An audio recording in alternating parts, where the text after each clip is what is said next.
परमात्मा का स्मरण, तत्वदर्शी महापुरुष के संरक्षण में ध्यान। शास्त्र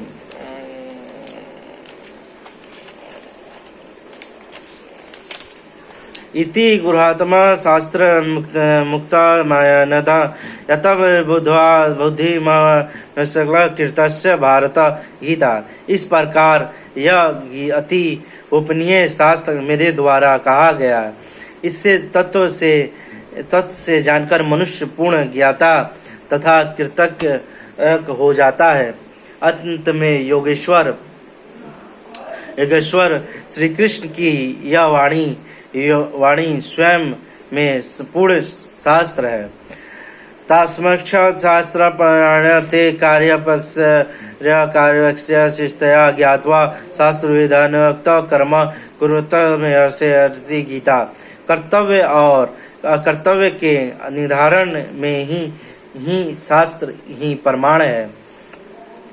अंत में गीता में निराधित विधि से आचरण करें। धर्म स्वधर्मान परिजनते मामके शरण वर्ज। गीता। धार्मिक उथल पुथल को छोड़ एकमात्र मेरी शरण हो जा, अर्थात एक भगवान के प्रति पूर्ण समर्पण ही धर्म का मूल्य है। उस प्रभु को पाने की अन्यत विधि का आचरण ही धर्म आचरण है। अध्याय 2 श्लोक। और जो उसे कहता है वे अत्यंत पापी भी शीघ्र धर्मात्मा हो जाता है। अध्याय श्लोक। धर्म प्राप्त कहाँ से करें? धर्म प्राप्त कहाँ से करें? ब्राह्मणों ही प्रतिष्ठाम मक्ता सम स्वापर्थं च शाश्वत च धर्मस्य सुख रक्षण कानेश च। उस अविनाशी ब्रह्मा का, अमृत का, शाश्वत धर्म और अखंड एकरस आनंद में ही आश्रय हूँ, अर्थात परमात्मा स्थित सद्गुरु ही इन सबको आश्रय है। नोट। विश्व की सारे पंथों की सत्य धारा गीता का ही प्रसारण है।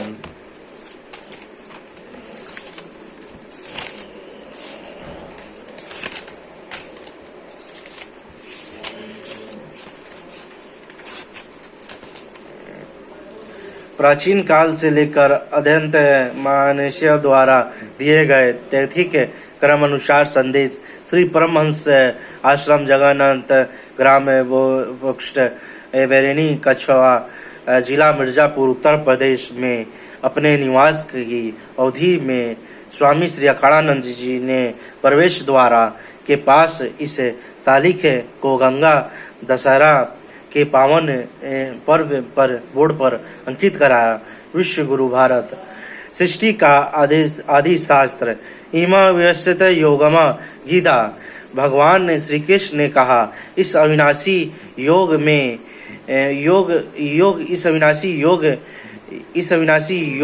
को मैंने आरंभ में सूर्य से कहा। सूर्य ने इसे स्वयंभू यम्बु आदि मनु से कहा, अर्थात गीता ही आदि धर्म शास्त्र है, जिसके अनुसार एक परमात्मा ही सत्य है, परमत्त है, वह कण में व्याप्त है।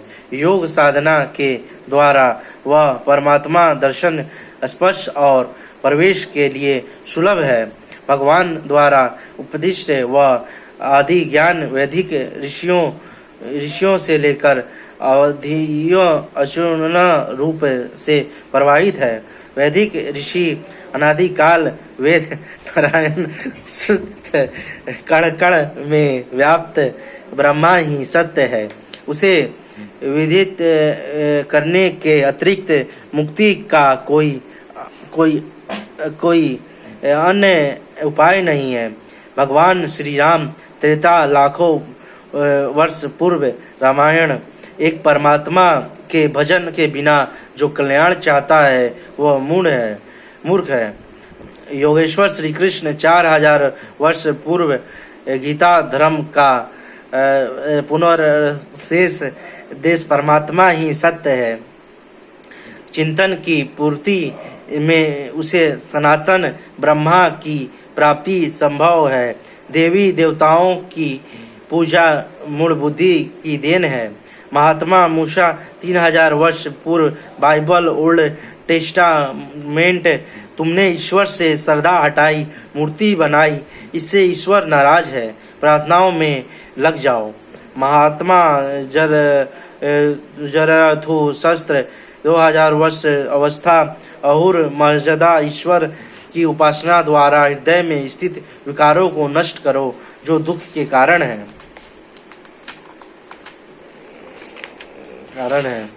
भगवान महावीर 23 वर्ष पूर्व सूत्र ग्रंथ आत्मा ही सत्य है। कठोर तपस्या से ही इसी जन्म में जाना जा सकता है। गौतम बुद्ध 24 वर्ष पूर्व त्रिपिटक मैंने उस अविनाशी पद को प्राप्त किया है जिसे पूर्व महर्षि ने प्राप्त किया है था, यही मोक्ष है।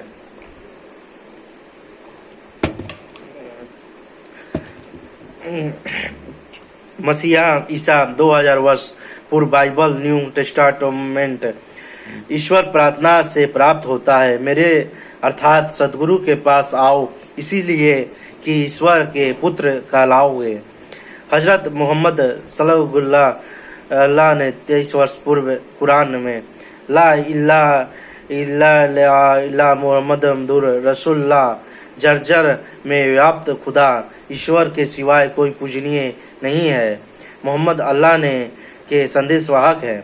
आदि शंकराचार्य 22 वर्ष पूर्व जगत मिथ्या है, इसमें सत्य के है केवल हरि और उनका नाम। संत कबीर 3000 वर्ष पूर्व राम नाम अति दुर्लभ है और ते नहीं काम आदि अंत और युग युग राम ही ते संग्राम, राम से संघर्ष करो वही कल्याणकारी हैं। गुरु नानक 400 वर्ष पूर्व एक ओंकार सतगुरु प्रसादी, एक ओंकार ही सत्य है, किंतु वह सदगुरु की कृपा का प्रसाद है। स्वामी दयानंद जी सरस्वती 200 वर्ष पूर्व अजर अमर अविनाशी एक परमात्मा की उपासना करें, उस ईश्वर का मुख्य नाम ओम है। श्री स्वामी परमानंद जी सन ईस्वी भगवान जब कृपा करते हैं तो शत्रु मित्र हो जाते हैं, विपत्ति संपत्ति हो जाती है, भगवान सर्वत्र से देखते हैं। ओम अनुकर्माणिका विषय प्रश्न संख्या प्रकथन क से लेके अंग 10। प्रथम अध्याय संसद विषाद योग, द्वितीय अध्याय कर्म जिज्ञासा, तृतीय अध्याय विनाश प्रेरणा, चतुर्थ अध्याय कर्म सपृष्टीकरण, पंचम अध्याय यज्ञ भोक्ता महापुरुष महेश्वर, पंचम अध्याय आत्मभ्यास योग, सप्तम अध्याय समग्र जानकारी, अष्टम अध्याय अक्षर ब्रह्मा योग, नवम अध्याय राज विद्या जागृति, दसम अध्याय विधि वर्णन, एकादश अध्याय विश्व रूप दर्शन योग, द्वादश अध्याय भक्ति योग, त्रयोदश अध्याय क्षेत्र क्षेत्रज्ञ विभाग योग, चतुर्थ अध्याय गुणत्व विभाग योग, पंचदश अध्याय पुरुषोत्तम योग, पुष्ट अध्याय देवासुर संपत्त विभाग योग, सप्तदश अध्याय ओम तस्य सदगुरु विभाग, अष्टादश अध्याय संन्यास योग, उपदशम ओम प्रवक्तन।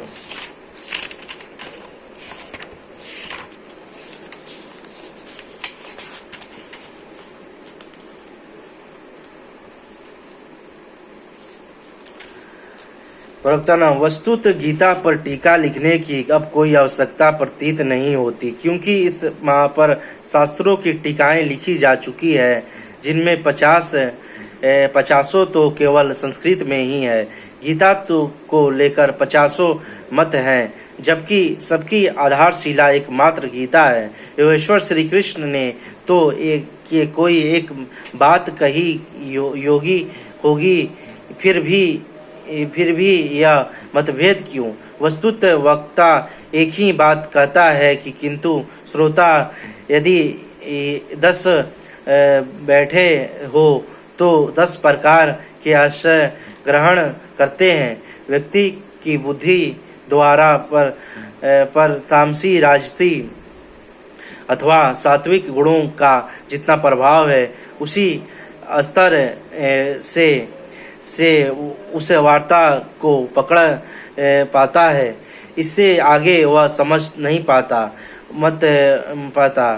अंत में मतभेद स्वाभाविक है। विभिन्न मतभावों से और कभी कभी एक ही सिद्धांत को अलग अलग काल और भाषाओं में व्यक्त करने से साधारण मनुष्य संशय में पड़ जाता है। बहुत सी टीकाओं के बीच वह सत्य धारा की भी प्रवाहित है, किंतु शुद्ध अर्थ वाली एक टीका हजारों टीकाओं के बीच रख दी जाए तो उनमें यह पहचान कठिन हो जाता है कि यथार्थ कौन है। वर्तमान काल में गीता की बहुत सी टीकाएं हो गई हैं। सभी अपनी अपनी सत्यता का उद्देश्य करती हैं, किंतु गीता के शुद्ध अर्थ से वे बहुत दूर है। निस्संदेह कुछ महापुरुष ने सत्य का स्पर्श भी किया, किंतु कतिपय कारणों से वे उसे समाज के समक्ष प्रस्तुत ना कर सके। श्री कृष्ण के आशय को हृदय गमन ना कर पाने का मूल कारण है कि वे एक योगी थे। श्री कृष्ण के जिस स्तर की बात कहते हैं कि क्रमश चलकर उसी स्तर पर खड़ा होने वाला कोई महापुरुष ही अक्षर रस बता सकेगा कि श्री कृष्ण ने जिस समय गीता का उपदेश दिया था, उस समय अनेक मनोगत भाव क्या थे। मनोगत समस्त भाव कहने में नहीं आते, कुछ तो कहने में आ पाते हैं, कुछ भाव भंगी से व्यक्त होते हैं और शेष प्राप्त क्रियामत तक जिन्हें कोई पथिक चलकर ही जान सकता है। जिस स्तर पर श्री कृष्ण थे, कर्मश चलकर उसी अवस्था को प्राप्त महापुरुष ही जानता है कि गीता क्या कहती है।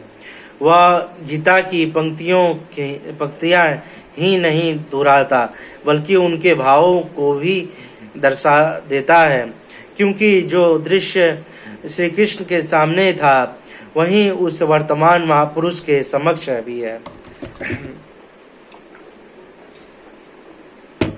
इसीलिए वह देखता है कि दिखा देगा कि अपने आप में जागृति भी कर देगा कि उस पथ पर भी चल भी देगा। पूज्य श्री परमहंस जी महाराज भी उसी स्तर के महापुरुष थे। उनकी वाणी तथा अंत प्रेरणा से मुझे गीता का जो अर्थ मिला उसी का संकलन यथार्थ गीता है। इसमें मेरा अपना कुछ भी नहीं है। यह क्रियात्मक है। साधना अपने वाले प्रत्येक पुरुषों को इसी परिधि से गुजरना होगा। जब तक वह इससे अलग है, तब तक वह स्पष्ट है कि वह साधना नहीं करता। किसी न किसी प्रकार की लकीर अवश्य पीटता है। अंत में किसी महापुरुष की शरण ले। श्री कृष्ण ने किसी अन्य सत्य को नहीं बताया, बल्कि कहा ऋषिबृहदागीतमा, ऋषियों ने अनेकों के बारे में जिसका गायन किया है वही कहने जा रहा है। उन्होंने यह नहीं कहा कि उस ज्ञान को केवल मैं ही जानता हूँ या मैं ही बताऊंगा, बल्कि कहा किसी तत्वदर्शी के पास जाओ, निष्कपट भाव से सेवा करके उस ज्ञान को प्राप्त करो। श्री कृष्ण ने महापुरुषों द्वारा शोधित सत्य को ही उद्धृत किया है। गीता सुबोध संस्कृत में है। यदि अनवर्थ नया अर्थ ही ले ले तो गीता का अधिकांश आप स्वयं हृदयंगम कर सकोगे, किंतु आप जीव का त्यों अर्थ नहीं लेते। उदाहरण के लिए श्री कृष्ण ने स्पष्ट कहा कि यज्ञ की प्रक्रिया की कर्म है, फिर भी आप कहते हैं कि खेती करना कर्म है। खेती करना कर्म है। यज्ञ को स्पष्ट करते हुए उन्होंने बताया कि यज्ञ में बहुत से योगी जन प्राण में अपन हवन करते हैं, बहुत से अपमान में प्राण को हवन करते हैं। बहुत से योगी प्राण अपमान दोनों को रोक कर प्रयाणम हो जाते हैं। बहुत से योगी इंद्रियों की संपूर्ण प्रवृत्तियों को संयम में हवन करते हैं। इस प्रकार श्वास प्रवास का चिंतन यज्ञ है। मन सहित इंद्रियों का संयम यज्ञ है। शास्त्रों ने स्वयं यह बताया है कि फिर भी कहते हैं कि आप कहते हैं कि विष्णु के नियमता स्वाहा बोलना योगनी में जो तिल की घी का हवन करना यज्ञ है। उन योगेश्वर ने ऐसा एक शब्द भी नहीं कहा।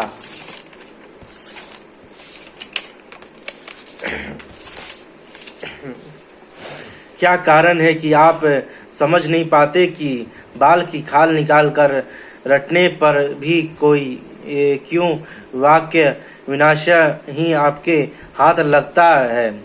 आप अपने को यथार्थ जानकारी से शून्य ही क्यों पाते हैं।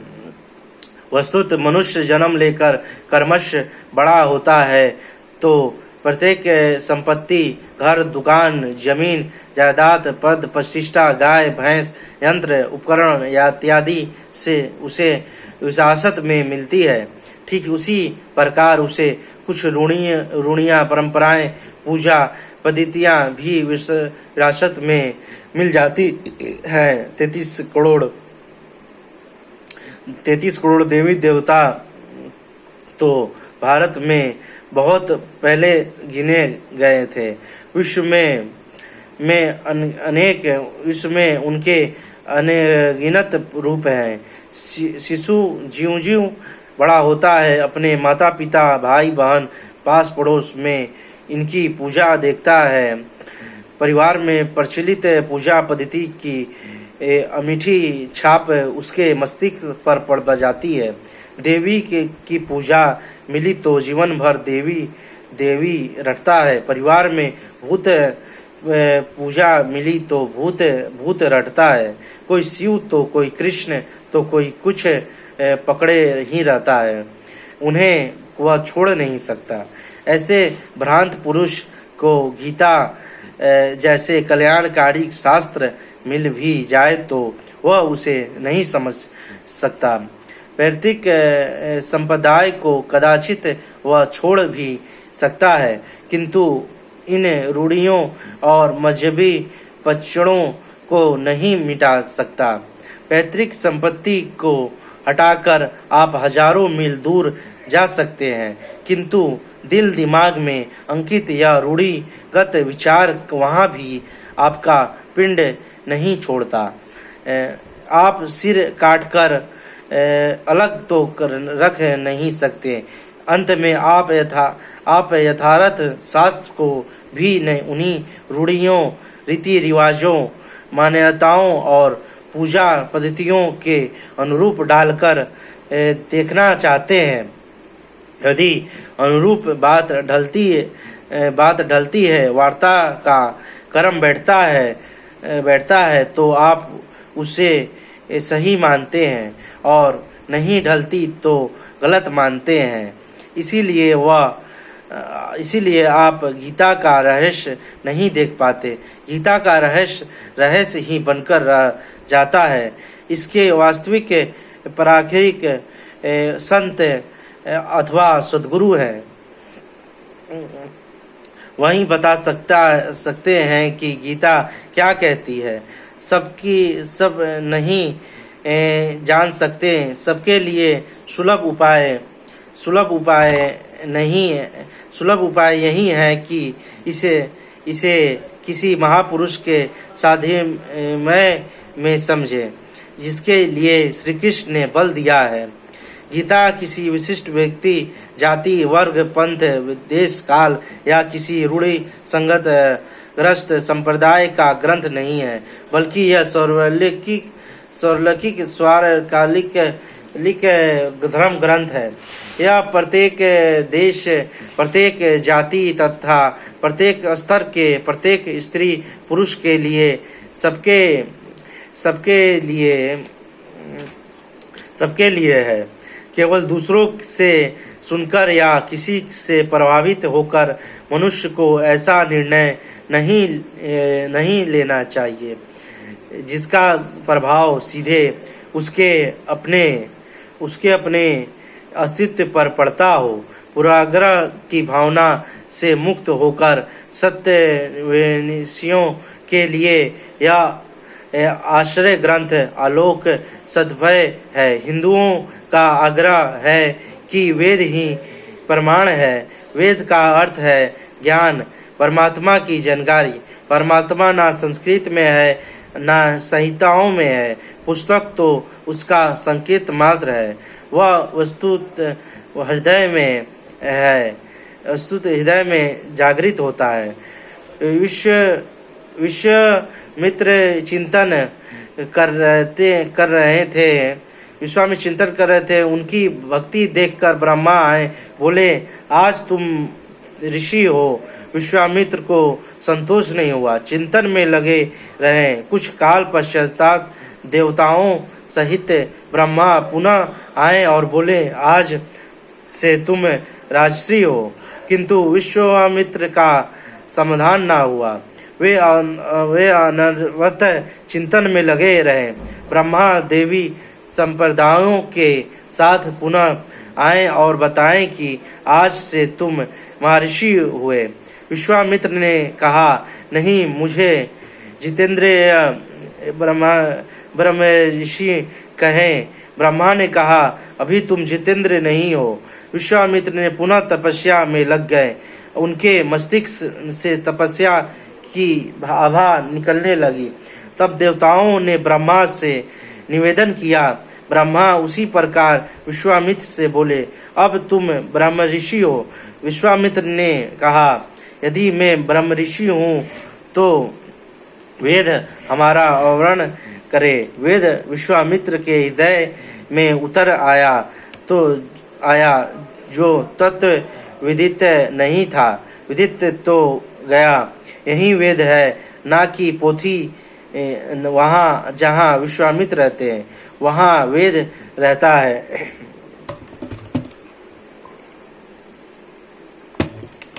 यही श्री कृष्ण भी कहते हैं कि संसार अविनाशी पीपल का वृक्ष है। ऊपर परमात्मा जिसका मूल्य और नीचे प्रकृति ने पर्यंत शाखाएं हैं। जो इस प्रकृति का अनंत करके परमात्मा को विदित कर लेता है, वह विदित है। अर्जुन, मैं वेदिताएं हूँ। अंत में प्रकृति के प्राश्रय और अंत के साथ परमात्मा की अनुभूति का नाम वेद है। यह अनुभूति ईश्वर प्रदत्त है। इसीलिए वेद को अपरुष कहा जाता है। महापुरुष अपरुष होते हैं। उनके माध्यम से परमात्मा ही बोलता है। वे परमात्मा का संदेश प्रसारक ट्रांसमीटर हो जाते हैं। केवल शब्द ज्ञान के आधार पर उनकी वाणी में नीति यथार्थ को परखा नहीं जा सकता। उन्हें वही जान पाता है जिसने क्रियात्मक पद से चलकर इस अपुरुष नॉन पर्सन स्थिति को पाया हो, जिसका पुरुष अपरमात्मा में विलीन हो चुका हो। वस्तुत वेद अपुरुष हैं, किंतु बोलने वाले 100 150 महापुरुषों ही उन्हीं की वाणी का संकलन वेद कहलाता है। किंतु जब शास्त्र लिखने में आ जाता है तो सामाजिक व्यवस्थाएं के नियमों भी उसके साथ लिखे दिए जाते हैं। महापुरुषों के नाम पर जनता उनका भी पालन करने लगती है, यद्यपि धर्म से उनका दूर का भी संबंध नहीं रहता। आधुनिक युग में मंत्रियों के आगे पीछे घूमकर साधारण नेता भी अधिकारी से अपना काम करा लेता है, जबकि मंत्री ऐसा नेताओं को नहीं जानते भी नहीं। इसी प्रकार सामाजिक व्यवस्था महापुरुष की ओट में जीने खाने की व्यवस्था भी ग्रंथों में लिपित बुद्ध पर कर देते हैं। उनका सामाजिक उपयोग तत्सामयिक ही होता है। वेदों के संबंध में भी यही है। वेदों के 2 भाग हैं, कर्म कांड और ज्ञान कांड। कर्म कांड समाज शास्त्र है, जैसे वास्तु शास्त्र, आयुर्वेद, धनुर्वेद, गंधर्ववेद इत्यादि। ज्ञान कांड उपनिषद है, उनका भी मूल योगेश्वर श्री कृष्ण की प्रथम वाणी गीता है।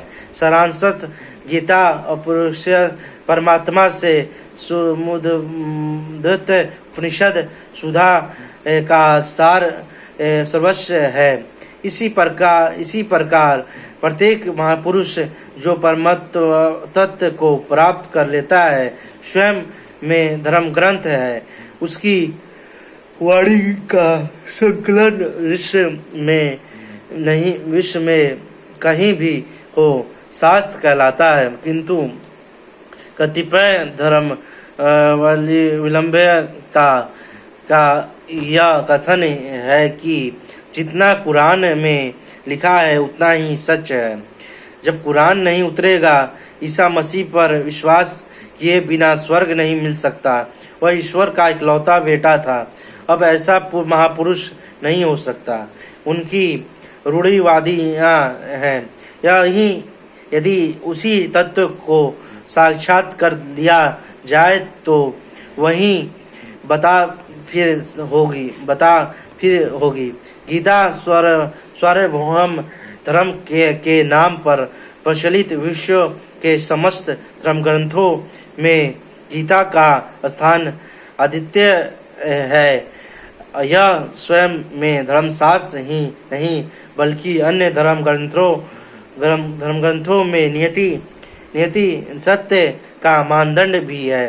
गीता का वह कसौटी है जिस पर प्रत्येक धर्म ग्रंथ में नियत सत्य अन्वित हो उठता है। परमश विरोधी कथनों में का समाधान निकल जाता है। प्रत्येक धर्म ग्रंथ में संसार में जीने खाने की कला और कर्म कांडों का बाहुल्य है। जीवन को आकर्षक बनाने के लिए उन्हें करने तथा न करने के रोचक और भयानक वर्णनों से धर्म ग्रंथ भरे पड़े हैं। कर्म कांडों की इसी परंपरा को जनता धर्म समझाने में लगती है। जीवन निर्वाह की कला के लिए निर्मित पूजा पद्धतियों में देश काल और परिस्थितियों के अनुसार परिवर्तन स्वाभाविक है। धर्म के नाम पर समाज में कला का यही एकमात्र कारण है। गीता इन क्षणिक व्यवस्थाओं से ऊपर उठकर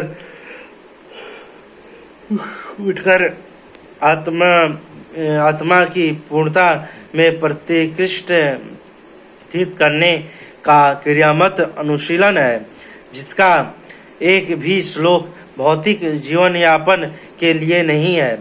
इसका प्रत्येक श्लोक आपसे आंतरिक शुद्ध युद्ध आराधना की मांग करता है।